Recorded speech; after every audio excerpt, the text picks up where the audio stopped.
Hi, today with Green we're making a green twist on a seasonal favourite.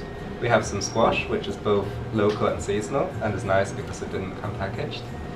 We have some Brussels sprouts, which are also in season right now. We have some lentils, which is a green source of protein, and some sage and onion mix to make the nut roast with some nuts, and some other vegetables like onions and swede, and various spices which you can choose to your liking.